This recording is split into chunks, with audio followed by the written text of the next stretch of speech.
Hi, and welcome back to another episode of Super Fast Income. Today with me, B.D Dalton. He's an author, he's an entrepreneur, and today we are talking about the power of your network. Welcome to the show, BD. Doing How are you great, Christian. today? How are you, man? Oh, doing great, doing great. Can you tell us a little bit of background, a backstory?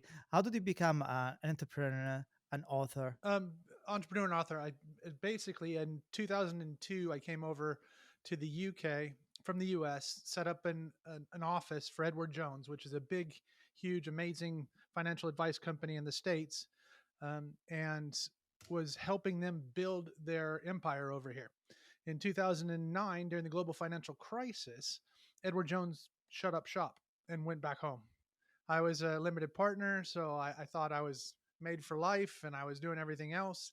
And I didn't know that I was going to be left over here in the UK. So then I had to set up on my own.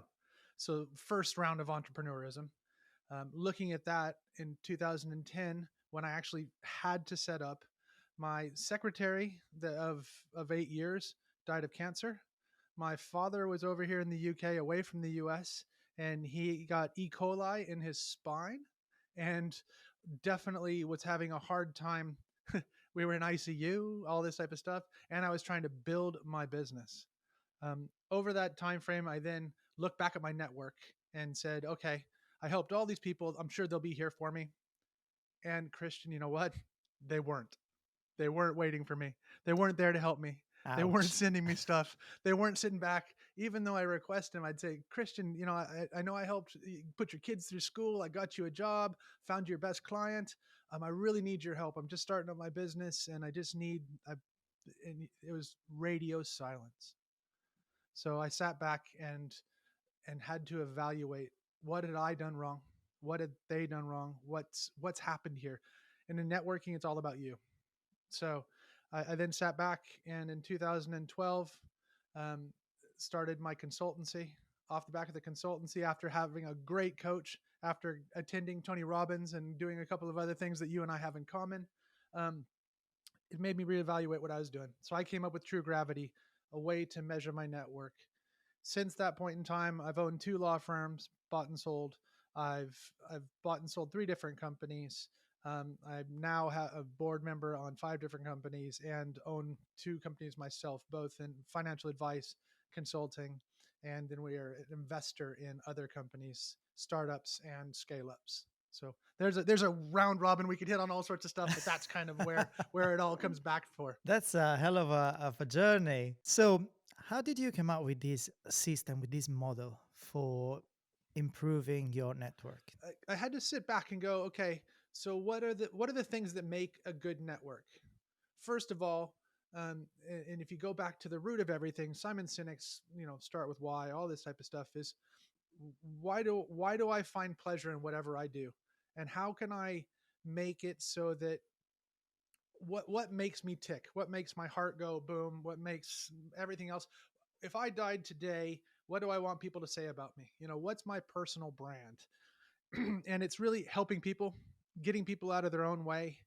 And so that started me down this route of, okay, if I can get my thing right, and a very un-British thing to do, American, and both of us being here transplanted, um, I had to focus on myself first. And so I had to get my story right. I had to get my energy high. I had to do everything else, because if your motor's not running, if your tank is not full of petrol or gasoline, you can't power anybody else. You can't drag anybody else along. You can't feed your family. So I had to focus on me, get my story right. Then I needed to find people that thought like me, and that's very difficult. I mean, how when you wake up in the morning and you get all excited and you've been all revved up, and then you go out and face the the average public, they're not as revved up as you, are they, Christian? No, No. they are So not. so you have to find people that are a little bit crazy like you, a little bit, the same as you. Also, they have to be on the same journey that you are. Journey for growth, journey for non-complacency, journey for, so their story needs to match your story. So this is where I kind of bring in this true gravity thing. True gravity, the name of the book, comes from the premise that there's lots of little asteroids out there.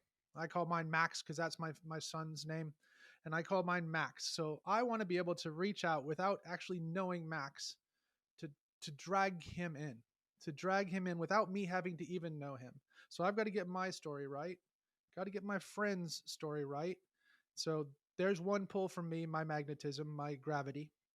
Then you get the next level is they're telling my story without me having to do anything.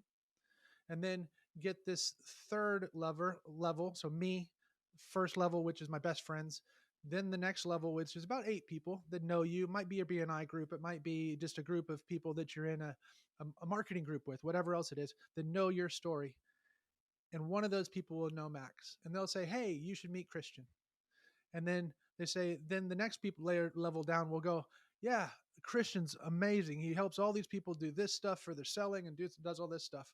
And then when they get to you, they're already warmed up. So Max is flying at you with all this stuff. And I'll tell you, Christian, I've never heard it before outside of my book, but I just watched on Netflix. I just watched Three Body Problem, or the Three Body Problem, and syzygy is in my book. Syzygy is when three celestial bodies, work together to create a gravitational pull. So my overall true gravity thing is to create syzygy.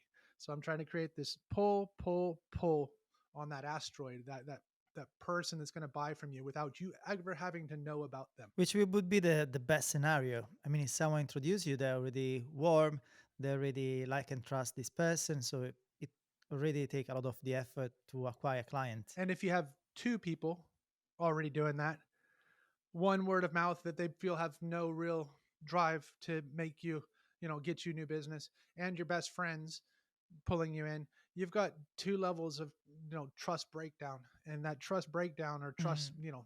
diminish it. That will add a Validation, validation validation, layer on validation. top of it. It's huge. It's like Trustpilot on speed. That's awesome. So how do you start like mapping out your network, at least to assess? I think at the beginning, because everybody has a network at the moment, and our listener, they're probably thinking, my network is made of winners or suckers. So how do you start this evaluation The process? evaluation process is very simple. First one is, who do you like to hang out with?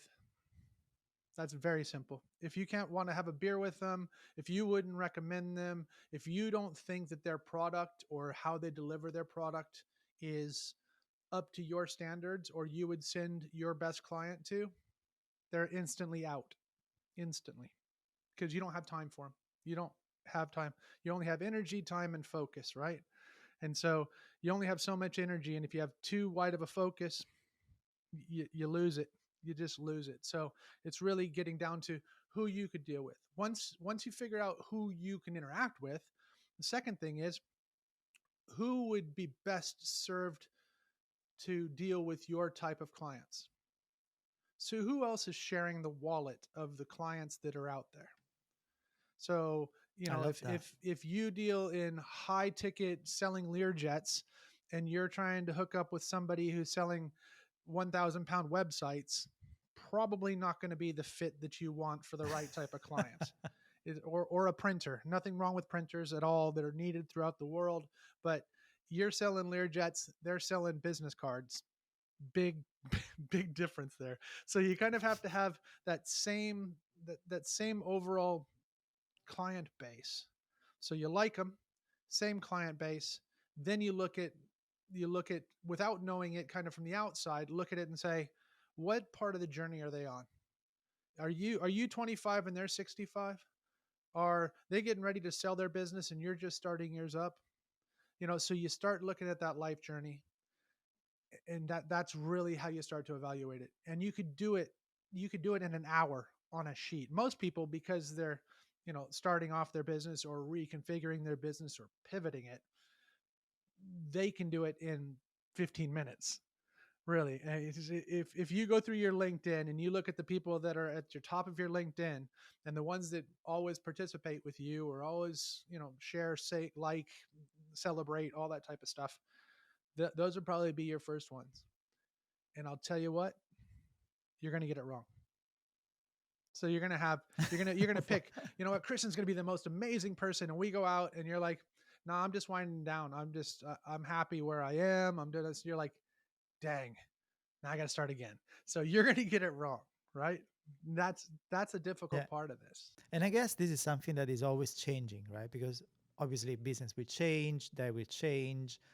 So it's something that, how often do you assess your I network? assess my network every year, unless there's something desperately wrong with it. I'll assess it more rapidly. But let me tell you something else I put in the book is you're going to have to break up with some people. You're going to leave this galaxy, this little solar system, your little true gravity group. You're going to leave it at least 3 times if you're in this, because you are going to move on. You are going to want to build past their level. You're going to grow outside of their energy. Your clients are going to be bigger than their clients. So in the book, I actually tell you how to break up with your friends. And it's not you, it's me. I'm moving on, and you're not breaking up with them like you're never going to talk to them. It's just you're not going to dedicate your life to making their world a better place. They sometimes just move out to the second layer of planets, and you replace them internally with somebody that's higher, because you have to remember you need to fill your gas tank. Your gas tank is energy, your gas tank is money, your gas tank is the 5 people that you surround yourself with and their drive, enthusiasm, and their surroundings. Mm-mm-mm. And it makes sense. And so we saw how to sort of break up with people that are not at your level anymore. How would you reach out to these new people? What would be the strategy or the approach that you will use to get these new people into your world? You'll have people, and I call them comets. You'll have people that are not somebody that will be in your planets, but they will be high energy. It could be the mayor of your town. It could be, it could be Tony Robbins. If we were talking about that, it could be this amazing magical person that is never going to spend their life with you. But for that half an hour, 15 minutes that they're in the room, they are so on fire. You're energized, like you're burning bright like the sun. And all you need to do is ask them, here's where I'm going.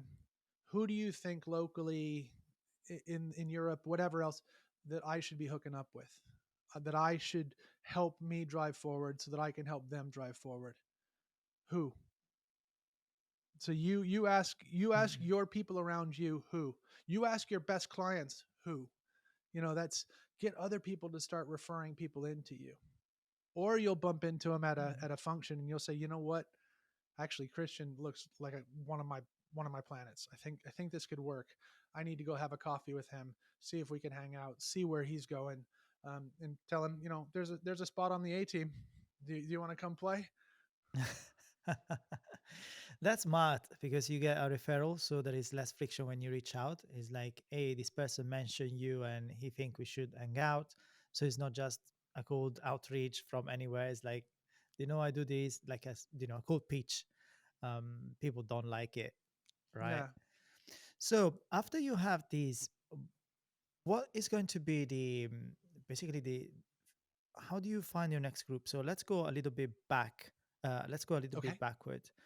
When you started your business and you were in the UK, you basically got all your doors closed. So what was that started moving you forward?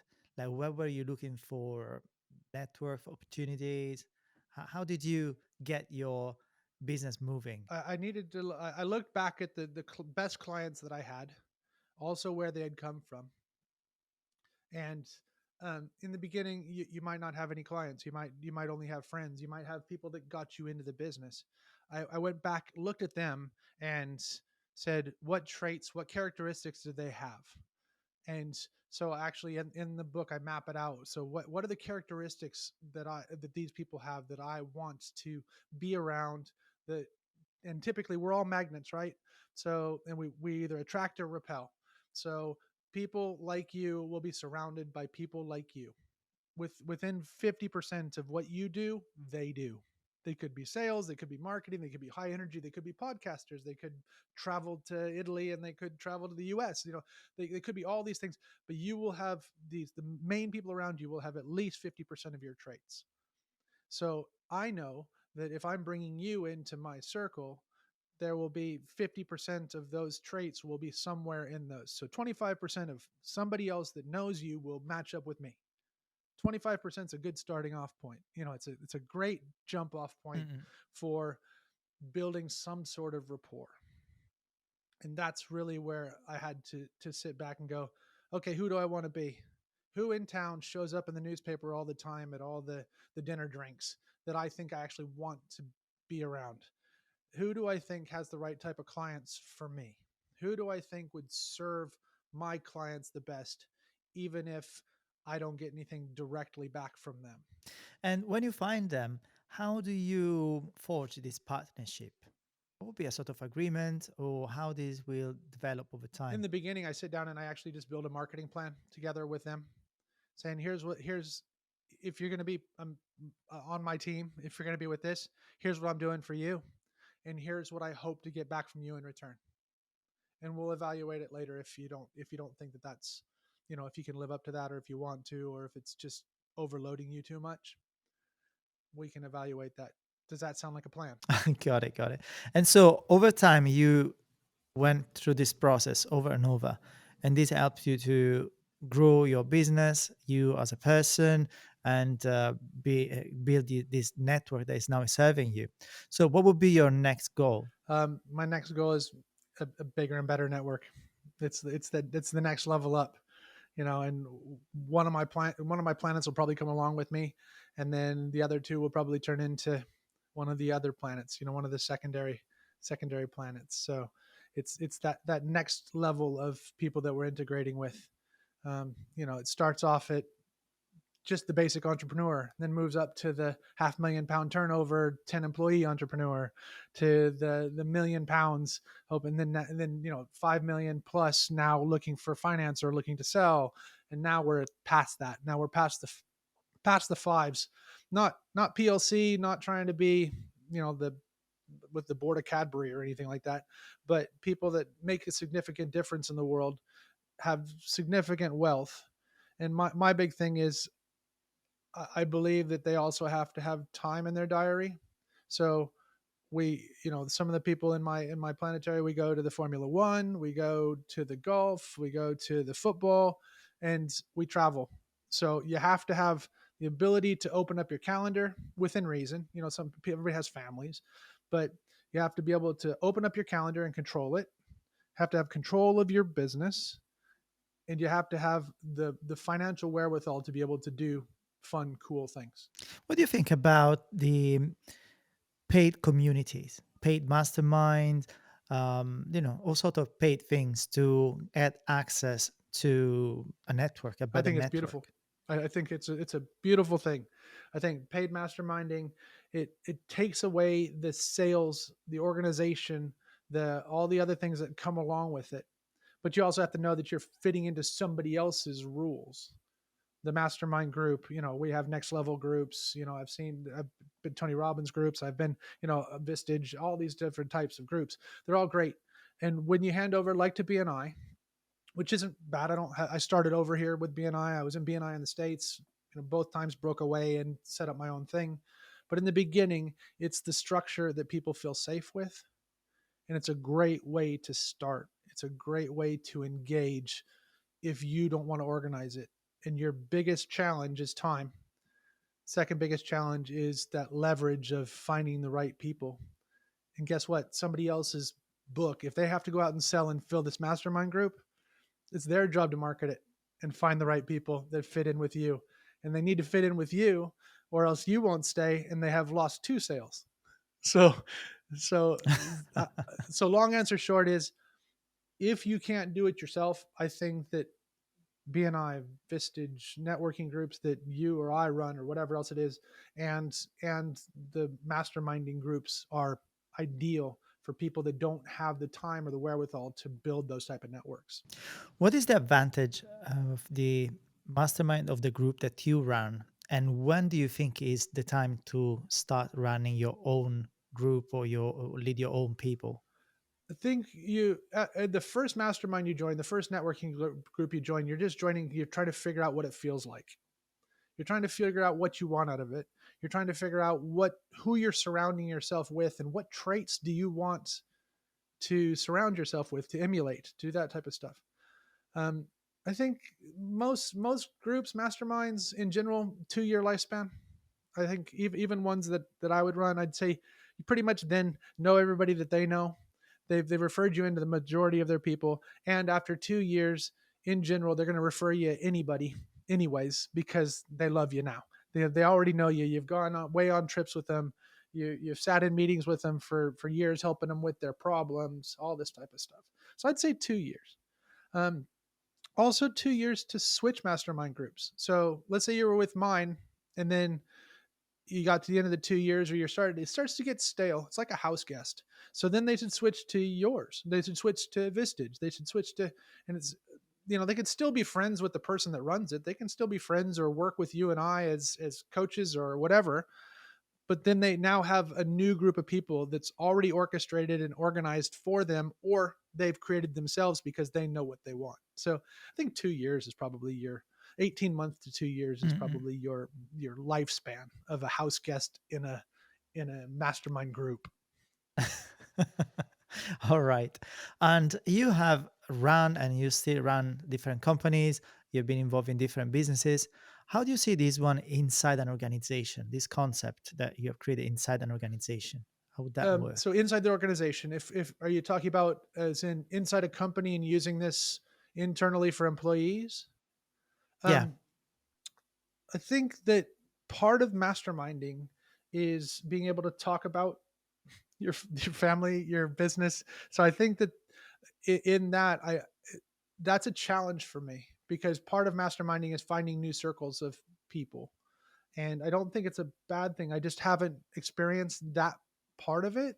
I would have the three different directors or two different directors have two different masterminds so that they can get different ideas and go out and do different things. But internally, I think it's difficult because usually in masterminding, the thing that makes you open up is the ability to talk about your problems. And your problems are typically your work friends. And you don't want to talk about that with your work friends and say, you know what, Christian, you should have done your freaking calls yesterday, and that's ruined the whole company. You let me down doing this. That's more like a board meeting. That's it's more like a Got team it. Got meeting. it. So I don't have any experience of having it internally, but I do think that Mhm. masterminding or next level groups or Vistage or anything like that brings you great ideas from outside that you can apply internally inside of a company. Mhm. Got it. So, how can our listener keep learning from you and follow your Um, journey? if they want to, if they're not bored after all this, I've got my the group or the company is called Rockfine, ROCKFINE, .co.uk. On there, I've got the links to the books. I've got the links to the podcast because I've got the Grow, Sell, and Retire podcast where I've interviewed some fun people, some good people that have just given me so much knowledge and so much help and so much in return that I don't know how else to give it. It's they've expanded my journey way beyond anything I could have ever done by myself. So that's me. Or they can find me on LinkedIn. It's B.D Dot. And if they can't find me, Dalton. If they can't find me, then they don't know how to search on LinkedIn because and it's the second. I put the second on there, so it's all the fun stuff that's on there. I have no emojis in my name, but I do have lots of other creative fun stuff in there. Awesome. Thank you so much, BD, for sharing all these tricks with us. Take care.